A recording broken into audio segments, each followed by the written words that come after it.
C'est parti pour le Blender Café. Ce matin, on va parler de Dorothée Magazine, on va parler de Dragon Ball Z, on va parler de cartes à collectionner. Bienvenue, bon dimanche, c'est le Blender Café. Allons-y, allons-y. Allons-y. Alors comme je vous disais en introduction, je suis allé faire un petit tour encore chez mes parents et j'ai retrouvé quelques petits magazines, des Dorothée Magazine, et je m'étais dit que ça serait l'occasion de les feuilleter ensemble. Est-ce que vous avez des Dorothée Magazine? Est-ce que vous achetiez des Dorothée Magazine? Moi, je les achetais uniquement pour les posters centraux DBZ, et puis parce que je kiffais tout ce qui était DBZ dans les années 90, et du coup voilà. Et bonjour, j'ai entendu DBZ, ma série préférée, que dis-je, ma religion, joie et exaltation. Bah écoute, bienvenue à toi. Les Dorothée Magazine DBZ, c'est vraiment le truc qui enfant nous donnait un petit peu accès à du produit dérivé Dragon Ball, parce que du produit dérivé Dragon Ball, il n'y en avait quand même pas. Enfin, moi, c'était une grosse frustration enfant. C'est que j'avais pas de figurines, il n'y avait pas de... Bon, il y avait les mangas Dragon Ball, mais chez moi, il n'y avait pas de vendeur de boutiques de mangas comme ça existe aujourd'hui, et puis c'était pas encore démocratisé.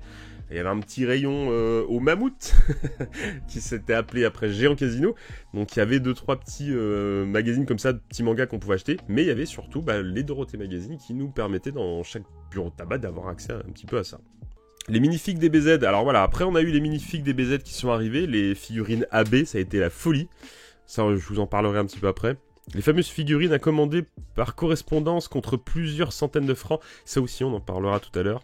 Voilà, donc il y a eu AB qui s'est mis à distribuer, mais AB, si je dis pas de conneries, ils se sont mis à distribuer en... Enfin, en tout cas, moi j'y ai eu accès en 95, je crois, c'est à peu près ça, 95. Donc c'était déjà tard dans le DBZ, on était déjà à la fin, quoi. On était déjà à Janemba, Boo, Cell était déjà fini depuis pas mal de temps, sur la diffusion en France. Donc c'est vrai que ça a mis du temps à arriver. Ouais, ça sentait la fin du Club Dorothée, ouais, 95, 96, puis fini en 97, où on n'a même pas eu la fin du combat contre Boo. Grosse frustration. Mon Chichi a sorti pour l'entretemps un Mon Chichi DBZ. Ouais, classe. Après la sortie du film Fusion au cinéma, on a même eu droit à des figurines à monter soi-même façon Gunpla. J'en ai encore une d'époque. Ah oui. Et on a eu quelques trucs dans les distributeurs à boules, enfin un peu comme les gashapon japonais, sauf que là c'était un peu moins bien, mais je sais qu'on en a eu quelques-uns. Bon bah je vous propose qu'on se feuillette un petit coup ça, on va regarder le Dorothée Mag. On va regarder ce que ça donne.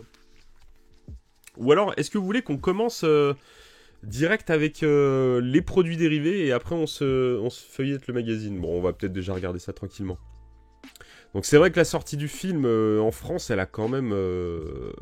du double film, a quand même fait un petit peu démocratiser DBZ en France. Regardez-moi Dorothée avec sa perruche sur l'épaule. Ah là là, Lali qui fait de la boxe quand même. Et j'ai retrouvé ça, c'est marrant, là, pour vous situer carrément dans l'époque. Hein. J'ai retrouvé avec ça, donc des boîtes là où je rangeais un peu mes trucs. Alors on a du Magic. Mais détendez-vous, c'est qu'une boîte. On a du booster Renaissance. Et tous les trucs que j'avais dû mettre avec. On a du booster Renaissance. On a de la carte X-Files. On a le chéquier avantage culturel. Attention, chéquier concert, spectacle, festival. Que je n'ai sans doute pas fait. Et on a du booster Chronicle. On a du booster 4ème édition. Et on a des francs. On a encore de la carte X-File, et ça on en reparlera dans une émission, les cartes Tops. Et on a des francs. Alors j'ai 2 francs 45 et une bille. Voilà, ça c'est du voyage temporel les gars. Avec ça on est bon. Avec ça on a un petit kit dimanche matin. Comme je vous sens un petit peu curieux, je vais vous montrer quand même vite fait les cartes X-File que je surkiffe, c'est du Tops. Ça, on en reparlera à l'occasion. J'avais tellement kiffé cette carte, je m'étais amusé à refabriquer le truc quand j'étais gosse, à sculpter l'alien. Bon, tout ça, on en reparlera. Ah, ça fait flippette un peu, hein. Déjà, là, vous voyez, vous flippez. Ça vous faisait peur aussi, ce passage, là, dans le générique, avec la tête qui se déforme. Donc, j'ai mes cartes que j'avais mis dans un mini... Je devais pas avoir assez de thunes pour m'acheter un vrai classeur. Alors, j'avais calé ça dans un tout petit classeur de poche. Mais ceci dit, c'était cool. Parce que je l'emmenais partout avec moi. Donc là, on est déjà bien avancé dans les saisons. Mais on en reparlera, on se fera une émission spéciale carte de série. On va se rentrer les petits boosters Magic. Donc ça c'était avec, juste pour vous dire. Et j'avais ça, donc ça c'est la boîte, je crois, où j'ai mes cartes. Une box temporelle, mais tellement. Alors, qu'est-ce qu'il y a là-dedans? Il y a du bordel. Ah là là, les autocollants Panini. Regardez. Et comme un gros bâtard, je les ai collés sur dessous de la boîte. C'était vraiment classe. Hein. Putain, mais ça me rappelle tellement des souvenirs, ça. C'était vraiment, vraiment très, très cool. Je dois l'avoir. Ah, comme j'ai un peu préparé le sujet à l'arrache, j'ai pas les albums Panini, mais je les ai encore. Oh, de la carte Ghostbusters holographique. Regardez-moi ça. Ça, c'était les cartes, voilà, les cartes Ghostbusters, Monsters. Ah, c'est peut-être pas Ghostbusters, c'est peut-être Monsters. C'était une série de cartes de petits monstres et il y avait des hologrammes dedans. Pff, ce serait tellement bien qu'ils ressortent encore des trucs comme ça. Je serais le premier à les acheter. L'hologramme est pas si dégueu, hein, pour un tout petit. C'est juste un autocollant en fait, hein, que j'ai mis sur une carte. Qu'est-ce que j'ai fait? Carte Thomas. Oh là là, mais je me suis fait un numéro de matricule. Et ça, mais j'avais quel âge, sans déconner? C'est 80... Ça doit être 87, 88... C'est pas possible. Non, c'est pas... Au max, j'avais 6 ou 7 ans. Je devais avoir 6 ou 7 ans et je me suis fait une carte de matricule. Thomas, 666 39. D'accord, ok. Je pense pas que j'avais déjà de Carpenteur brut. Carte de visite d'époque, c'est ça. Mais regardez, j'ai ma notice Alex Kidd. Hein. Hop. Ah, ils me font marrer les mecs qui jouent à Alex Kidd en ce moment là sur la nouvelle version.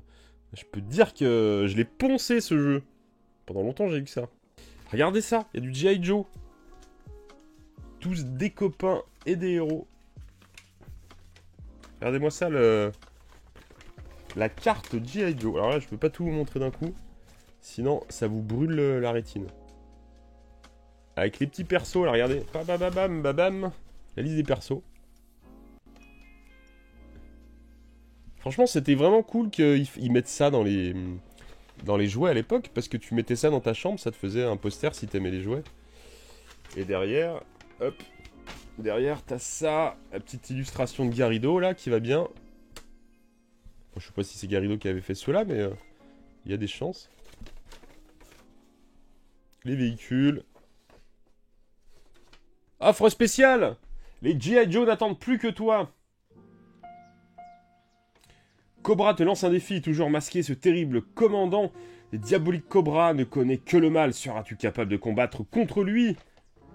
Porte le blouson et devient un vrai G.I. Joe. Mais merde, ils ont fait des blousons de G.I. Joe, quoi. Grâce au blouson de camouflage des G.I. Joe, tu pourras te cacher et te défendre contre les attaques des soldats Cobra. Tu as sur ton blouson, comme tous les G.I. Joe, un écusson qui te permettra de reconnaître les tiens dans le terrible combat. C'était bien déjà de choisir un camp. Comme ça pourrait plus passer ça aujourd'hui. Alors j'ai un CD console, ça c'est vachement plus récent. Qu'est-ce qu'il y a dedans? Alors attends. 1 an, 230 francs. 3 mois, 48 francs. Je m'abonne et j'ai des CD. Final Fantasy. Avec les petites cartes et tout. Spécial Final Fantasy. Ça peut être intéressant du coup pour regarder. Ok. Donc c'est tout spécial Final Fantasy 7. La Reine des Neiges. Eh les gars, regardez. Gallimard Jeunesse, la Reine des Neiges. Ça, c'était des photocopies que je devais réclamer à mon père pour pouvoir faire des coloriages. Dossier top secret Play. Et là, voilà, on arrive au Dragon Ball. Ah, là, les gars, c'est du lourd. Je m'étais commandé, j'avais fait commander à ma mère des trucs comme ça pour ranger les cartes. Parce que je voyais ça dans les magazines de jeux vidéo. Et ça faisait tellement baver, à la fin des magazines, t'avais toujours des pages d'achat par correspondance. Voilà, donc tu pouvais acheter tes figurines et puis tes cartes et tes trucs DBZ si t'en avais pas dans ta campagne perdue. Donc j'avais eu ce truc là qui en fait est vraiment nul à chier. Qui ne s'ouvre plus. Parce qu'en fait, déjà il était pété donc il avait fallu que je le recolle. Et en fait c'est juste un truc où tu glisses tes cartes comme ça. Oh, c'est pas si mal mais j'étais vraiment déçu.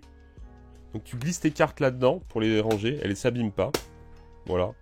Et surtout le truc ultra cool c'était ça qui a vécu à peu près 2 heures et qui s'est cassé instantanément.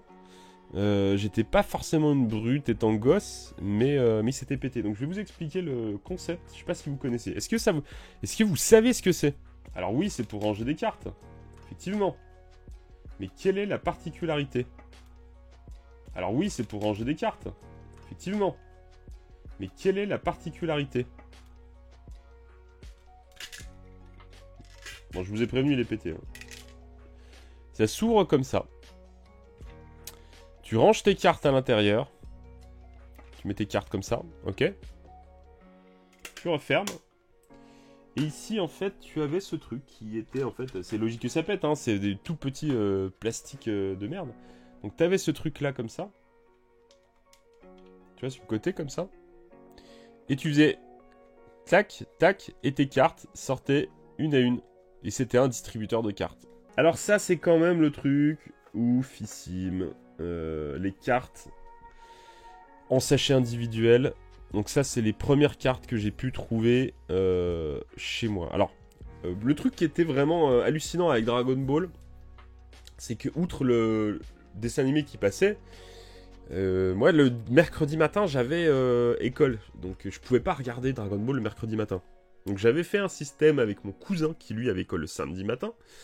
Et il m'enregistrait les Dragon Ball le mercredi matin et moi je lui enregistrais les Gargoyles le samedi matin. Et après on se les matait ensemble du coup l'après-midi. Donc ça c'est bon, vraiment bon souvenir. Et le samedi, comme ma mère était commerçante, on allait squatter au centre-ville. Genre on partait depuis le début de l'après-midi le samedi. Pour pouvoir aller dans le vidéoclub qui vendait les cartes individuelles 10 francs. Le sachet, 10 francs la carte, c'était cher à l'époque, hein, si vous remettez le truc dans son contexte, 10 francs c'est un Dorothée Magazine. Donc ils vendaient la carte 10 francs. Donc le samedi matin, on s'arrangeait, on allait faire le ménage chez mamie, elle nous donnait une pièce de 10 francs, et tous les samedis on allait s'acheter sa carte au vidéoclub. Et une fois qu'on avait la carte, bah, on revenait à la boutique de ma mère qui était couturière, des pas fifou, et on se faisait chier comme des rats morts à regarder pendant à peu près 6 heures comme ça. Regardez notre carte, on les connaissait bien nos cartes du coup. Donc voilà, mais après, en même temps, c'était quand même tellement classe. Goku en Saiyan 3, qui derrière Gotenk ici, enfin franchement c'est beau. Donc c'était des carnets, c'était vraiment les trucs qui venaient du Japon, et c'était des carnets comme ça, des gros carnets, et puis t'allais et le vendeur du vidéoclub, tac, il te donnait ça quoi. Et ce qui est très très drôle, c'est que je suis ami maintenant avec le fils des gens qui tenaient ce vidéoclub, et il m'a avoué qu'en fait tous les trucs des BZ, il les avait parce qu'il avait tellement fait chier ses parents qu'il en voulait, donc du coup les parents achetaient tous les trucs. DBZ et compagnie pour leur fils et du coup ils en mettaient aussi dans la boutique. Donc merci Flo, grâce à toi on a eu accès à 2-3 trucs. Et ce qui était marrant pour vous raconter un peu toutes les anecdotes, c'est que le vidéoclub avait les OAV aussi forcément. Donc du coup on a pu se faire tous les OAV de DBZ grâce à ce vidéoclub. Et j'avais la chance d'avoir une copine au collège qui avait des frangins un peu bidouilleurs, qui avaient 2 magnétoscopes. Donc ils empruntaient les cassettes, ils faisaient la copie, et puis on avait les cassettes pirates pour se mater les OAV. Merci Kimchi. Bon alors il y avait ça, donc il y a eu plusieurs séries de cartes. Ah oui, j'ai tenté les GT à une époque, j'ai dû tenter les Dragon Ball GT. Sans trop savoir ce que c'était, parce que du coup ça, Nous, on était sur la fin de Dragon Ball en diffusion, donc on devait avoir des produits dérivés de Dragon Ball GT, ça me semble logique. Là, j'ai pas tout, hein. J'ai pas tout. Il y a une grosse partie qui a disparu au niveau de ma collecte. Il y a eu celle-là qui était, je crois, je ne sais plus. Je sais pas si vous connaissez, mais celle-là, ouais, elles étaient peut-être un peu moins bien avec les petits sachets plastiques. Voilà, donc là, on est vraiment sur les cartes qui étaient cool. Donc j'en ai 2-3 brillantes. Et qu'est-ce que j'ai pu les redessiner toutes ces cartes. Elles sont un peu en bordel. On va regarder un peu les différents types de cartes.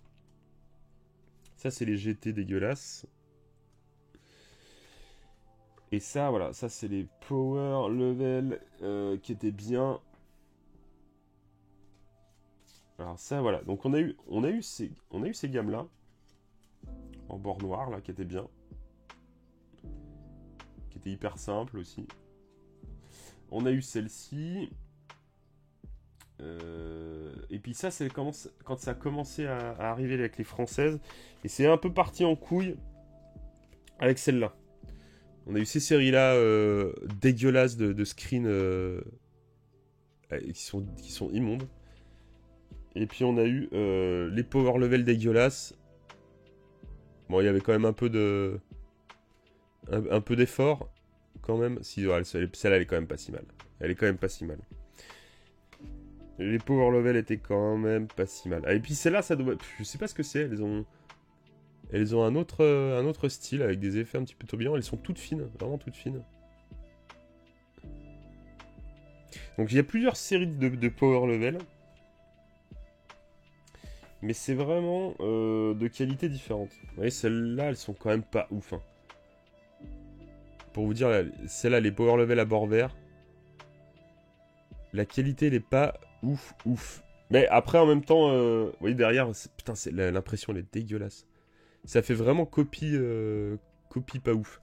Donc si tu compares ça, qui est pour moi vraiment le summum du magnifique, que je trouve vraiment très très bien, à ça, il y a une grosse différence. Perso, il n'y a que Bio Broly que j'aime pas. Ouais, c'est vrai que Bio Broly sont allés loin. Mais bon, j'avais bien kiffé quand même à l'époque. Tac. Alors quand tu tombais sur une brillante, franchement, t'étais refait. Hop, j'ai encore du sachet. Bah, voilà, les petits coloriages que j'avais fait. Ah, il y a même les... Tiens, j'ai même la liste. Je savais même pas que j'avais ça. Ça fait tellement longtemps que j'ai pas ouvert. Et je me souviens avoir même acheté ce genre de truc. Alors ça, c'était vraiment se faire rouler. C'était des cartes plastifiées. Donc pareil, hein, de l'impression un peu basique.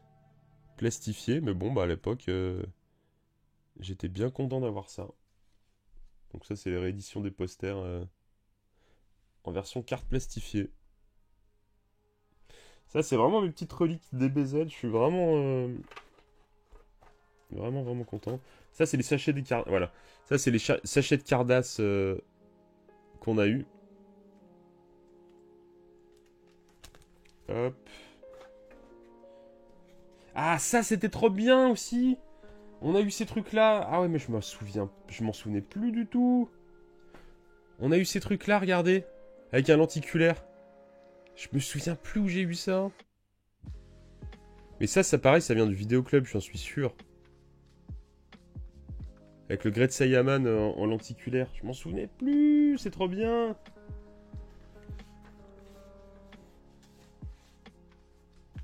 Des posters imprimés en tout petit. Carrément. Alors, donc ça on a vu, il y a un autre type de sachet. Vu que j'ai gardé les trucs... Bah ça devait être ça, ça devait être là-dedans le... Ah ouais, bah voilà, c'était là-dedans le lenticulaire Great Saiyaman, vous voyez. Donc gros papier plastique, avec la toute petite carte à l'intérieur. Mais je suis vraiment content d'avoir gardé... Donc ça c'était une autre série avec un autre sachet. Et là il y avait des trucs de ouf. Tu sais même pas ce que c'est avec des écrans, ça te faisait rêver, t'avais envie de les avoir. Dragon Ball GT, les Cardass. Et derrière, on voit les caps. Alors ça, c'était vraiment pareil, c'était vraiment dégueulasse comme carte. Bout de carton, vraiment ils ont mis des paillettes et puis c'est tout.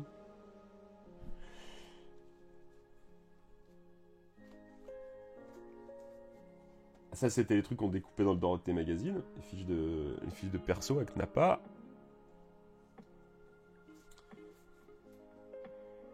Regardez le détail. Enfin, elles étaient vraiment bien, celles-là. Vous avez vu vraiment le petit picto ici du Z qui était en brillant. Même, il prenait soin de faire des trucs. Et puis ici, bah, t'avais un truc pour lire un code. Inscription cachée.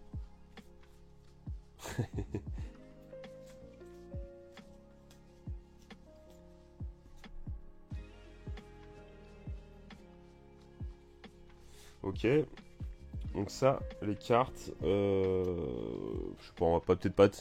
Aujourd'hui, je collectionne encore les cartes DBZ, mais j'ai failli retomber, après non, tu vois, c'est un peu, moi qui ai tous mes trucs de gosse, c'est un truc que j'avais un peu oublié volontairement dans un coin, je savais que c'était là.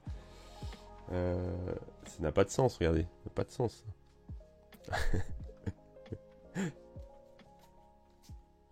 Ah, le Vegeta, c'est pareil, qu'est-ce que j'ai pu le dessiner, lui.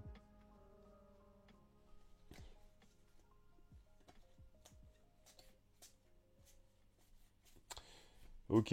Ah, regardez, mais ça, c'est beau. Elles étaient belles, ces cartes. Franchement, elles étaient vraiment bien foutues. Je dépense déjà assez en goodies et BZ pour me remettre à collectionner les cartes.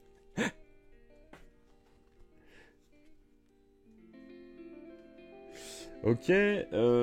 Donc ça, et puis dessous, vous voyez... Ah, mais j'en ai une autre. Regardez, j'en ai une autre de Changing Card. Trop bien. Et derrière, la brillance de ouf. Ah, je suis vraiment content de les avoir encore, ces cartes.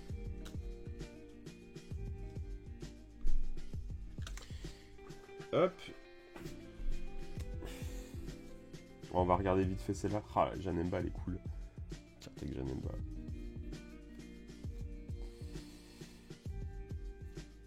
Donc tout ça, voilà, donc tout ça c'est vraiment... bon bah voilà, elles sont là. Je pense que... Ah, elles étaient dégueulasses. Ça c'était vraiment de la copie, de la contrefaçon de Power Level, c'est des fausses cartes, c'était obligé. Elles sont tellement moches. Ah. C'est une tuerie.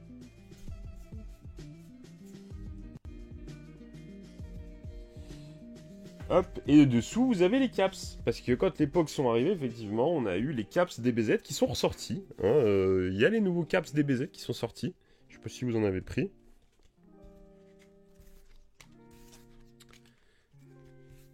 Hop, et ici, donc, on a le Kini Gohan. Tac. Quand même bien cool. De caps. Goten, Goku. Donc ça c'est pareil. Il y a du faux caps. Les caps qui étaient bien. Et on a ces trucs là. Pareil. C'était censé être un lenticulaire mais non en fait. Et ça c'était des trucs qu'il y avait en Espagne dans les gâteaux apéro en Espagne. Est-ce que j'en ai d'autres pour vous montrer? J'en ai pas un deuxième. Non. Et en fait, t'en clipsais deux comme ça, et ça partait en mode frisbee. Bon, alors ça, c'est les cartes. Voilà, on a parlé des cartes. Premier produit dérivé qui nous permettait un petit peu d'avoir nos objets DBZ. Je vais les remettre tels que je les avais laissés. C'est-à-dire en bordel. Et tout à l'heure, Toxic Panda, tu nous parlais des petites mini-figurines. Alors attention. C'est une boîte en métal et j'ai eu la chance de récupérer la boîte. C'est-à-dire que quand elle était vide, elle laissait les gamins pouvoir récupérer gratuitement une des boîtes. Ah, j'ai bourré plein de trucs dedans. Donc ça, c'était les petites figurines, pareil, qui coûtaient 10 francs. 10 francs la petite figurine AB. Voilà, Janemba.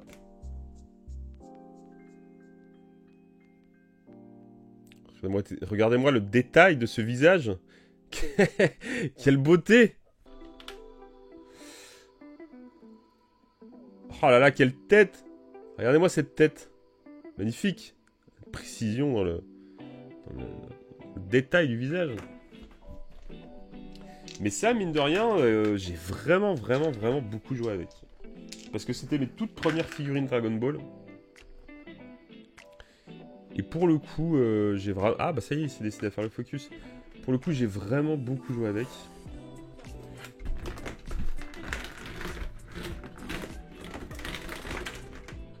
Alors je vous disais, voilà, ça c'est les trucs qu'on trouvait en distributeur chez Cora. Donc là, il y a un... Et donc il manque la queue, elle doit être quelque part dedans, bah, vous voyez rien. Le freezer, comme il était cool. C'est cool. Janemba. Ça, tu pouvais tuer quelqu'un avec. Et après, donc, il y a eu les très grosses figurines. J'en ai pas ici, mais j'en ai aussi. On parlait des SD. Regardez, alors ça, c'est peut-être celle-là les toutes premières que j'ai eues. Les figurines SD des BZ qui étaient vraiment dégueulasses. Qu'est-ce qu'on a voilà. Et puis après, ouais, après il y a eu des séries un peu bizarres, plus grandes. Alors ça devait aller avec, si je dis pas de bêtises. Donc on a la planète de Kaio avec plein de mini terrains de jeu. Donc elle s'ouvre comme ça. Tac. Et là t'as la première arène de combat. Avec ici un système sur lequel tu venais poser ta figouze. Donc voilà, tu mettais tes persos. Et tu faisais le combat ici avec les petites tirettes. Bim, bim, bim, bim. Tu jouais à deux comme ça. Tac, et le premier qui a éjecté sa figurine, et bah il a perdu. Hop, là t'as une deuxième arène. En mode un petit peu latéral comme ça. Et du coup, c'est vraiment petit mini-monde d'univers comme ça, de bagarre, la bagarre. On les trouvait en boîte comme ça l'unité, mais on les trouvait aussi en pack. Donc ça, j'ai gardé ma boîte d'époque. 96. Ouais, ça sentait vraiment la fin du club d'eau. J'avais acheté ça... Qu'est-ce que je vous dis? J'avais acheté ça, si, dans un magasin de...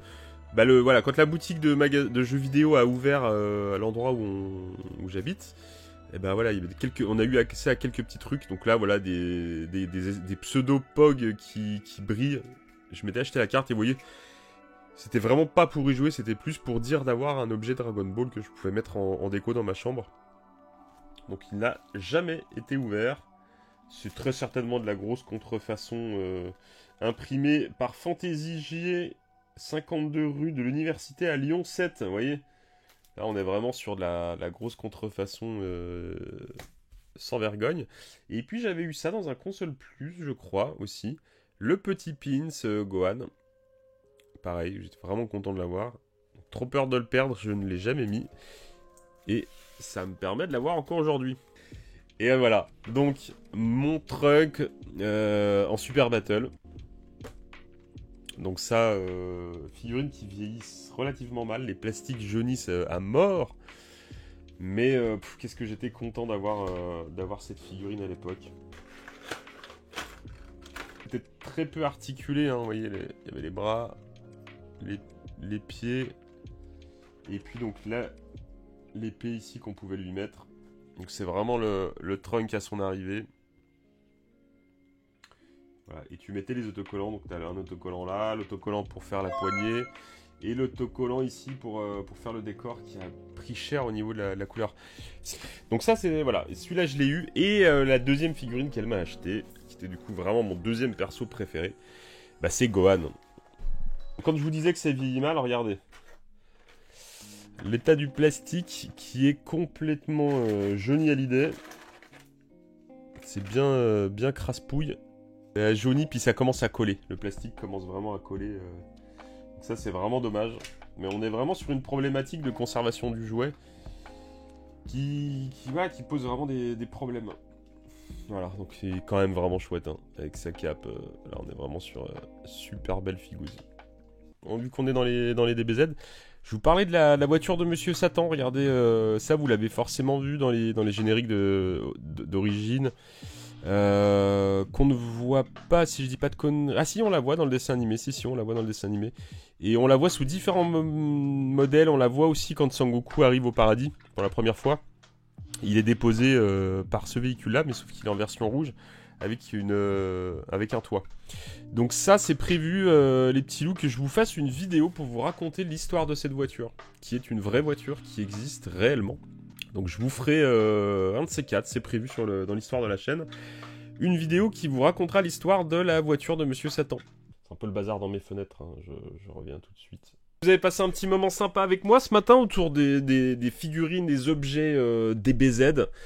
Voilà, c'était cool, ça m'a fait plaisir de me remémorer un petit peu de ce petit bonheur de cartes, de ces petits moments de joie au travers de ces objets, de ces licences qu'on a kiffé. En tout cas, merci encore d'avoir été bien nombreux ce matin, c'était cool. Merci pour ceux qui ont rejoint la chaîne de Papa Blender et puis pour vos subs aussi. Je vais vous faire le raid habituel, je compte sur vous pour faire du bruit. Ça s'appelle Expat malgré lui, c'est un mec qui vit en Thaïlande, je crois. Pensez à vous amuser. Ciao tout le monde, je vous kiffe. Salut!